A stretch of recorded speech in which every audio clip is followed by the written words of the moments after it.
¿Cómo estás? Bien, vos. Súper bien, Bueno, con muchas ganas de charlar contigo y compartir con cada gente que se vaya uniendo, ¿no? A esta charla tan bonita. sí, sí, sí, sí, sí. La verdad que teníamos ganas, ¿no? De ¿Eh? charlar. Es tan lindo charlar con vos. Sí, Sí, bueno, el sentimiento es mutuo, ¿eh? Desde la última vez, total. que fue en agosto, a principios, ya tocaba. Sí, sí, sí, sí, ya era hora. Y todo lo que pasó, ¿no? Desde esa fecha Vamos a, ahora. vamos a contar muchas cosas que estoy experimentando a lo largo de estos 2 meses. Empezamos el día 18 de agosto. Debo decirte que me lo he tomado muy en serio. El tema de Bien. estudio, el tema de meditación diario, lo llevo no a rajatabla porque todos los días es prácticamente imposible porque tenemos también obligaciones, pero sí estoy poniendo mucho de mí para conseguir la meta en este curso, en esta Muy bien, formación. muy bien. Siempre todo lo que se comparte, todo lo que es material y demás, siempre lo que yo digo es, si bien es importante, ¿no? Porque es de donde sale la información y es lo que quizás lo que a mí me ayudó a formarme y es lo que a mí me gusta compartir, pero bueno, cada uno va tomando su tiempo, su ritmo. A veces pasa que, bueno, hay libros que son muy intensos y cuestan leerlos, entonces quizás acompañan todo el proceso de la formación, un libro. ¿No? Que por ejemplo los de Kardec, que son los que más, ¿no? Más información tienen, es como que, yo digo, son libros después de consulta, porque uno los lee y después con el tiempo los vuelve a agarrar y vuelve a ver quizás algo que no había visto, o entender algo que no había entendido, entonces es como que La pasa un verdad que poco eso con la este que información. dices, el de Alan Kardec, que nos lo pasas en la formación, me lo he llegado hasta a comprar. O sea, lo tengo en mi casa en físico porque me parece brutal todo lo que te enseña y la manera que tiene la visión de ver a las entidades o las almas que están en el otro plano. Para mí Claro, el libro que más me está costando canalizar es el Kybalión. mirá, Me lo tengo que leer muy lento porque es muy filosófico en ese aspecto de lo que es las realidades. Entonces, claro, no es para leerlo así, tucu, tucu, tucu, tucu. No, es leer y pararte a pensar y decir, ah, pues y sí. pensar, y decir, a mí me pasa un poco, me pasaba un poco eso, ¿no? De leer y decir, claro, es así, y después lo volvés a leer porque es tan increíble decir, no, al final era algo tan obvio, no me daba cuenta o no lo había visto, ¿no? Como que a veces pasa esto con la Sí, información también. y también con el libro que estás hablando, el libro de los espíritus, lo que me está aportando es dejar el miedo a un lado, porque en el momento que comienza un poco la comprensión de cuando sientes acontecimientos, cosas que de una manera no te lo puedes explicar, pero de otra sabes que es por algo. De esta manera, al tener pues los datos, la información, como que lo normalizas más. Es lo que me Sí, está pasando a mí. Y es claro, fantástico. al final era re natural todo, ¿viste? Era Sí, todo natural y estaba todo ahí, acá nomás. Es como que había que sí. acceder Lo que pasa como es a que animar. yo siempre he sido un ferviente consumidor de películas de miedo. Entonces está muy, eh, Claro, ¿cómo decirte? Todo lo llevaba a ese lado, ¿sabes? A la oscuridad, al terror y demás, cuando realmente eso es pues ficción, ¿no? Y lo que es verdad es mucho más bonito y mucho más enriquecedor. es amoroso. ¿Y ahora qué te pasa con las películas de terror? ¿No ves más? ¿O seguís No, viendo? no lo vuelvo a ver, no. De ¿Viste? hecho, te tengo que explicar, a ver, el proceso que yo estoy llevando, si es cierto, yo llevo muchos años pues meditando y formándome en diferentes disciplinas. Eh, pero esta formación me está dando mayor calma a la hora, por ejemplo, de dormir. O sea, de estar en mis sueños. Yo antes sí tenía pesadillas, Claro, no podía controlarlo, sí tenía pesadillas. Ahora sí me doy cuenta que el tipo de sueño que estoy experimentando es como más intenso, más real, o sea, es como más coherente, pero es muy placentero. claro. Fluye de otra manera, digamos. Exacto. exacto. Qué bueno esto que estás contando. Es uno de los tips que estoy empezando como a experimentar. Luego también en mi casa ha ocurrido alguna cosilla que otra con gente. Sí, Bueno, yo pues me río y digo, ah, pues ese será el inquilino que claro. está. Ahora ya está como más, ¿no? ¿No? Más cotidiano. Es como que uno ya es como contaba yo la otra vez, no me acuerdo quién le contaba, que yo estaba acá en mi balconcito tomando mate y de repente sentí una presencia y bueno, yo sabía que estaba ahí la presencia y yo seguí tomando mate, o sea, no se detuvo mi mundo, ¿no? Porque llega un momento que ya que uno se acostumbra y como lo toman con naturalidad, entonces bueno, obviamente que De es otra mirada. cualquier forma es fantástico. Es fantástico. Bueno, pero viste que empezamos a hablar, nosotros somos así. Sí. Empezamos a hablar. Yo quisiera que le cuentes un poco a la gente de la escuela, de este Instagram, ¿quién sos? Bu- Bueno, un resumen. A Es muy ver, amplia la pregunta. si quieres saber quién soy, escribí un libro sobre quién soy y demás. Pero vamos a abreviar porque hay muchas cosas que hablar Claro, y bueno, voy a simplificarlo todo. A ver, yo desde los 19 años hasta los 32 fui compositor y fui músico. Viví unos años muy trepidantes, viajaba por todo el mundo, estaba como muy conectado con lo que era el sistema y muy desconectado conmigo. Sí es cierto que con 29 años tuve mi hijo y cuando él tuvo 3 años, en el 2013, 2000, sí, por ahí, me dijo que papá, necesito verte más. Y para mí eso fue el mayor mensaje que me lo podía dar un maestro. Dije, sí, lo dejo todo. Y tal cual, al día siguiente anulé ya todo tipo de bolos, viajes y me fui a vivir a la montaña. Aquí en Madrid me fui a la montaña. Dije, lo dejo todo. Y ahí tuve un año muy complicado, porque tuve que enfrentarme mucho a mis miedos, a mis carencias que empezó a brotar y a mis inseguridades y sobre todo a mi ego, que lo tenía por las nubes. Ese año, mi manera de comenzar en todo esto de la espiritualidad fue porque me subí a la montaña, a Bantos, pero siempre me subía con mucho dolor, ¿sabes? O sea, porque no encontraba ninguna solución a lo que me estaba pasando. Me quedé solo, sin amigos, sin todo ese bullicio que me rodeaba. Y siempre que subía, hubo varias veces que me intenté suicidar, me quería tirar. Esto lo sabe muy poca gente y hoy me estoy abriendo de corazón contigo y con toda la gente que nos esté viendo y que nos vaya a ver en el vídeo. Me intenté suicidar y lo reconozco, pero me venía la imagen de mi hijo y me echaba atrás. Entonces, ¿qué es lo que hacía? Me sentaba en una roca arriba de la montaña y de una manera bueno, que llegó así, empecé a meditar, pero una meditación muy contemplativa. O sea, mirando las nubes, mirando el horizonte, hablándome a mí mismo. También era un poco de castigo, ¿no? Porque cuando no tienes las herramientas, tu manera de tratarte es desde el dolor. Y así estuve bastante tiempo, casi un año. De hecho, por eso yo empatizo mucho con los actores, con los músicos que se suicidan cuando se sacaba la carrera o cuando les vienen contratiempos. Y empatizo mucho porque sé lo que es eso. La soledad, sentirte solo es lo peor que un ser humano se puede sentir.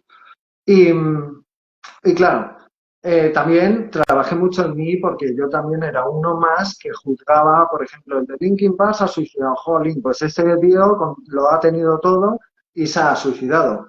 Pero es claro. que nadie sabe la verdad solamente la sabe uno mismo y el proceso por el que vive.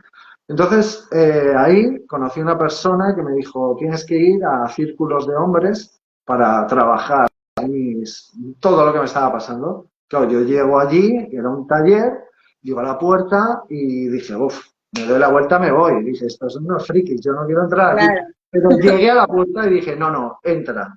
Porque si estás aquí es porque tienes que estar. Entro y lo primero que recibí fue una cosa, y fue mucho amor de las personas que estaban ahí, que no me conocían de nada, no sabían nada de mí y sentí un abrazo verdadero.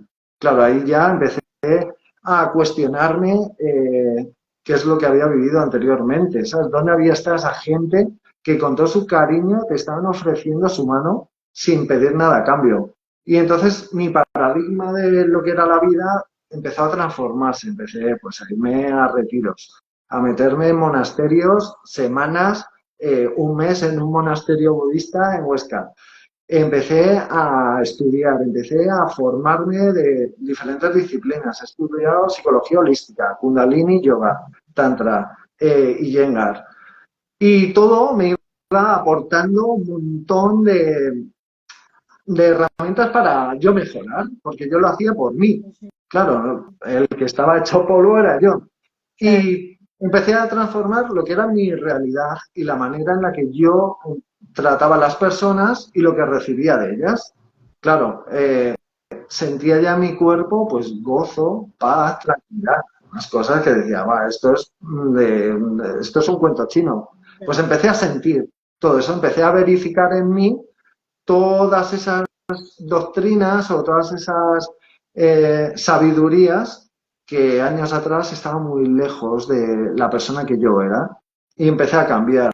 Entonces llegó el confinamiento y dije, tengo que plasmar todo esto que te he resumido en un libro, y por eso hice este libro. Este libro, claro, este libro, La semilla del corazón, ha sido mi mayor honra a todas las personas que pasaron en todo este proceso, ¿no? Y que tanto cariño y comprensión me dieron. Y como este libro es verdad pura, porque es mi verdad, dije, tengo que honrar la palabra.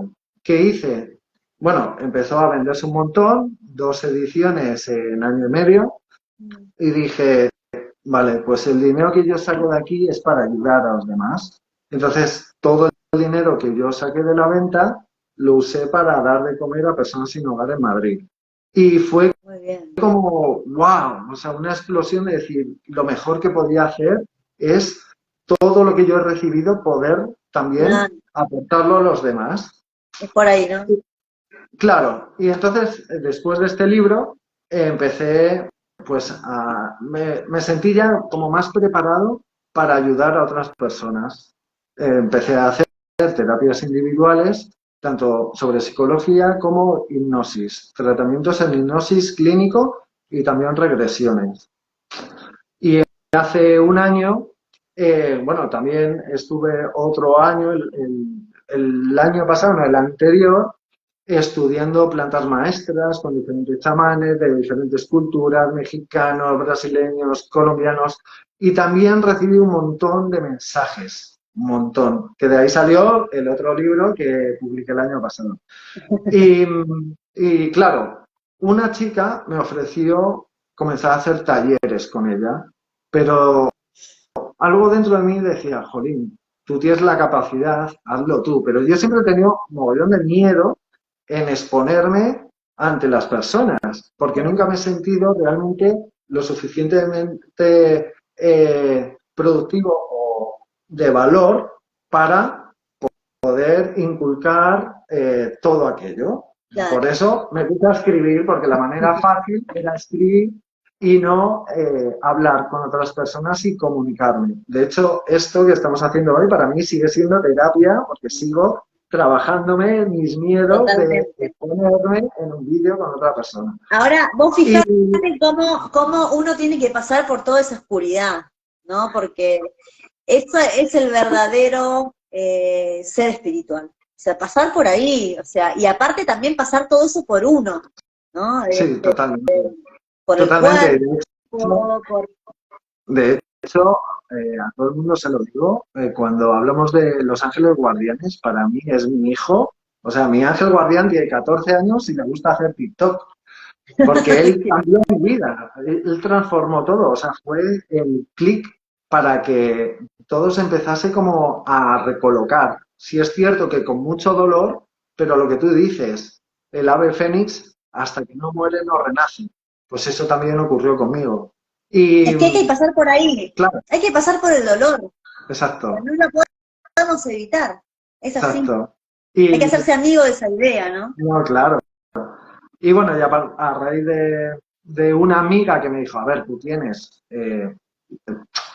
el conocimiento, empieza a aplicarlo en tus talleres. Y bueno, me lancé a ello, que claro, todo el mundo me dice, ¿es tantra? Y yo, sí es tantra, pero no es tantra porque es algo que yo he creado, mezclando todo lo que yo he estado aplicando en mí, le he Claro. dado 50 vueltas y lo que ha nacido de todo esto son unos talleres súper bonitos y emotivos, con lo que yo busco transmitir una manera de cambio en las personas para que puedan transformar su vida también como me ha ocurrido a mí. O Pasó sea, no hablo desde lo que puedes estudiar, sino de mi propia desde la experiencia. experiencia, desde Exacto, vivir la experiencia, de atravesar el camino, exacto. ¿no? Esa Sí, seguridad, esa pena, ¿no? Estás contando cosas muy íntimas y la verdad que te súper agradezco y me siento honrada por eso, pero es verdad, uno llega a ese punto de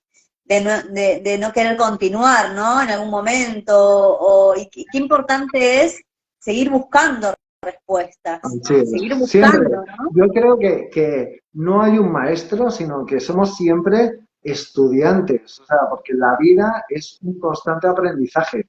Cada experiencia, cada momento es diferente y tenemos que coger lo mejor e integrarlos en nuestros corazones.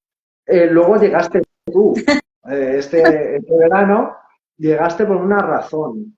Y la razón por la que yo quise hacer live contigo fue porque cuando mi padre muere, yo recibo muchos mensajes de él, días antes de morir y después de muerto. Y yo quería contactar con una medium de tu talento, de tu altura, para poder comprender un poco esto que me ocurría, que para mí era como, bueno, algo muy lejano. Porque a vos te venían, o sea, vos venías con experiencias, porque lo que te fue pasando todo este camino fue la expansión de tus canales de conexión, que eso es lo que sucede. Uno va estudiando y va poniendo en práctica todo lo que va estudiando y todo se va expandiendo. Entonces, estamos como más sensibles, ¿no? Como que el espíritu se empieza, el alma, que es el espíritu en el cuerpo, empieza a ser como más perceptivo de lo que pasa alrededor.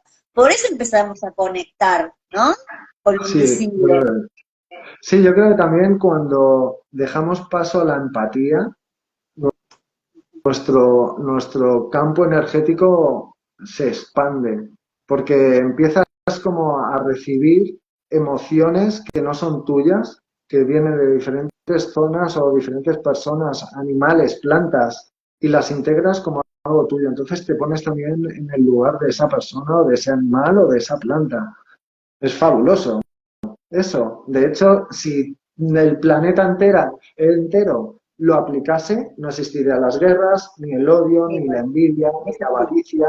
Pero ahí está el ego, y el ego, bueno, es parte de nosotros, ¿no? Entonces pasa eso, pasa todo eso que decías, no habría tantas cosas, bueno, existen porque el ego es parte de nosotros, no existe, por lo menos es una creencia mía, ¿no?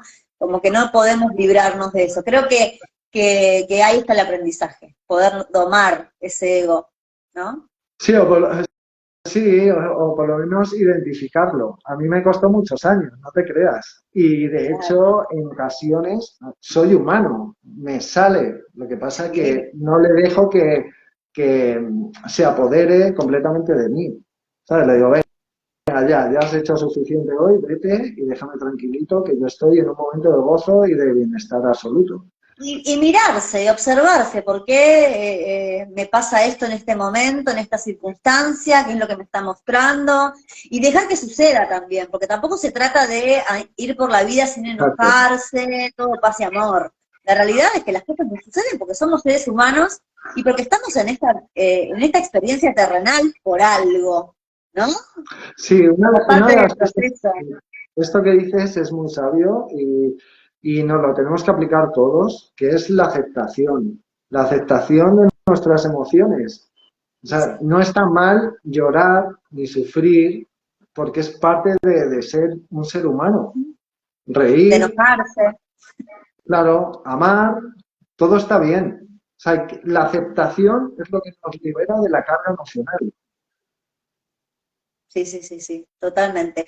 Y José, y contanos a ver un poco para que la gente, porque yo ya sé, pero bueno, para que la gente te conozca. Más, más. Más todavía querés que voy a aprovecharte, voy a Sí, aprovecharme de vos. vale. Eh, ¿qué, qué, ¿Cuándo fue, como así brevemente, o lo que vos quieras contar, ¿no? ¿Cómo empezaste a sentir, a percibir, y a darte Vale. cuenta que eso que era algo, ¿no? Bueno, esto es un temazo. A ver, yo empecé a percibir cuando mi hijo tiene 2 años y mi hijo también. Vivíamos en un chalet a las afueras de Madrid y de repente empezamos a sentir a las 10 de la noche, por ponerte un ejemplo, un golpe en el sofá al lado nuestro, como si se hubiera caído un piano y el niño se levantaba, yo lo agarraba y mi exmujer me decía, oye, ve a mirar que ha sonado algo. Y digo, "Pero el ruido ha sido aquí".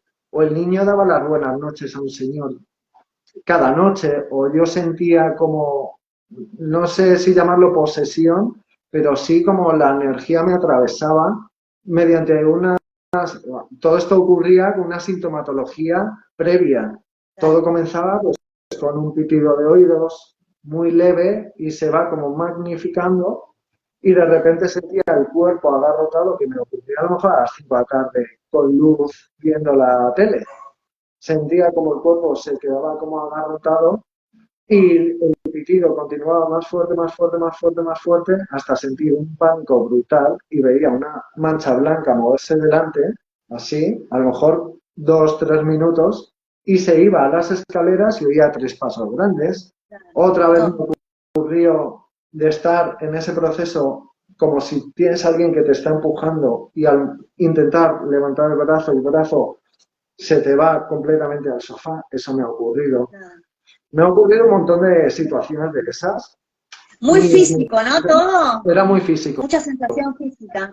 muy, muy físico. Luego, cuando yo me divorcio, me cojo un piso y una amiga mía me regaló un orgón. Para quien no sepa lo que es un orgón, es una figura geométrica de forma piramidal que dentro lleva diferentes metales como cobre, plata y otras resinas. Y esto es un canalizador de energía. Y mi amiga me dijo, ponlo debajo de tu cama para que puedas estar bien. Yo lo puse y todo se calma. Pero en ese momento conozco una vecina que me dice que sus gatos miran a una pared. Tenía 3 gatos y los 3 miraban una pared. Y yo, que soy un gran samaritano, le dije, ay, pues te voy a dejar mi orgón y colócalo en la pared. Al día siguiente, esta chica me llama y me dice, fantástico, los gatos ya no miran nunca más la pared. Dije, "Ah". Bárbaro, ¿no? No Pues esa sabía. misma noche, ¿eh? ¿El qué? No sabía eso de los dragones. Yo tengo, mira, tengo acá, Ah, tengo una bolita y tengo por ahí una pirámide, pero no sé, no sabía que podía pues tener. claro, la pirámide, el orgón, yo tengo uno, mira. Sí, yo no sé dónde la tengo. Esto es un orgón, Claro, ¿vale? sí, qué lindo. Bueno, pues esa misma noche, cuando me llama y me dice que sus gatos están súper tranquilitos en su casa, me acuesto en mi cama y de repente me viene el pitido. Claro, a mí me entra un miedo horrible porque yo estuve un año así, no es algo esporádico, fue un año. Y me viene el pitido, entonces me senté en la cama y empecé, no, no, no, no, y la puerta del cuarto se cerró, ¡boom! Y desapareció. Nunca más pasó. Eso hasta años después. Sí es cierto que después de ese acontecimiento quedé con un santero. No, con 2 amigos míos que estaban en santería. Y les cuento todo esto. Estábamos en una terraza tomando un café y me dijeron, vamos a llamar a nuestro maestro, un cubano. Y el cubano me empezó a decir que eso era una bendición el poder sentir pues energías porque era como una capacidad y tal. Y yo dije, ya, pero es que yo no quiero sentir nada, porque a mí me da mucho miedo. Y cuando acabamos la conversación, ese hombre me dijo, ah, por cierto, y bonito sombrero. ¿Te puedes creer que fue la única vez en mi vida que yo llevaba un sombrero puesto? Claro, yo miré para todos lados y dije, esto parece una cámara oculta. Sí, es cierto que ya acabó. Ahí comprendí que cuando la entidad me poseía, o sea, manifestaba, eran momentos que yo estaba con una vibración muy baja de miedo. Cuanto más miedo, más libertad le daba para poder hacer Claro. conmigo lo que quisiera. Más se acercan, más se pegan, es así. Fue eso lo que ocurrió, porque cuando yo ya me puse duro, desapareció. Hasta Claro. después que me ocurrió lo de mi padre, que fueron varias cosas. Primero, cuando mi padre va a morir, el día antes en el hospital me agarra la mano. Debo decir que mi padre espiritual no era nada. Y me dijo, te tengo una cosa que contar. Y dije, ¿el qué? Y me dijo, vienen hombres de negro a verme a la habitación y no se lo contaba a nadie. Claro, y ahí dije, ostras, hombres de negro. Al día siguiente muere y yo ya me puse a investigar sobre todo esto y casualmente o realmente médicos, o sea, doctores, saben de estos que están en paliativos que hay mucha gente cuando va a morir que habla de estos hombres de negro. Entonces ya no es una coincidencia, es una realidad. Claro. Y ahí seguí como buscando respuestas. Sí es cierto que a las semanas de la muerte de mi padre, yo estaba en el sofá por la noche, estaba tumbado, estaba pensativo y de repente el salón hizo ¡bum! Una luz en medio del salón, increíble. Me quedé mirando como diciendo, ¿esto de dónde viene? De la calle, no puede ser. Y esa luz se comprimió a un punto y desapareció. Y yo dije, se ha despedido. Fin. Las cenizas de mi padre las enterré en la montaña con mi hijo. Hicimos, mi hijo y yo, un ritual. Mi hijo tenía 6 años, así. Y dijimos, no, no, vamos a hacerlo tú y yo, petit comité. Hicimos nuestra, bueno, pedimos que tuviera un buen viaje y demás, y ahí quedó todo. Y bueno, después de todos estos acontecimientos, me vibró un montón en lo que tú haces, lo que tú transmites, tu escuela, y ahí es cuando me decidí el comenzar contigo para conseguir mayor respuestas y poder potenciar de manera controlada y sutil esta percepción que siempre he tenido. Vos ¿Sabes? fíjate cómo pasa mucho esto de que a partir de una pérdida se reconoce la capacidad. O sea, muchos alumnos en la escuela están en este momento pasando por un proceso de duelo, de hecho. Es como que, bueno, en algún momento la muerte es como digo yo, se pone delante nuestro y no es como que ahí aparece y no la Sí, podemos evitar. hay un dicho que es, hasta que no nos vamos a morir, no nos hacemos creyentes. Totalmente. El mayor ateo, cuando ya sabe que va a coger pista, empieza a rezar a 50 dioses si hace falta. Es curioso. Es como que yo creo que la fe es muy importante. A mí me ha pasado, ¿eh? A mí me ha pasado que antes de todo esto, era muy descreída. Yo no creía en nada. No creía en Dios, no creía en la iglesia, no creía en nada, nada, nada, nada. Y cuando tuve una pérdida muy importante, que fue muy movilizante para mí, necesité creer en algo. Y ahí es donde empecé a abrirme y y a investigar y a estudiar y bueno, me di cuenta de todo lo que había, ¿no?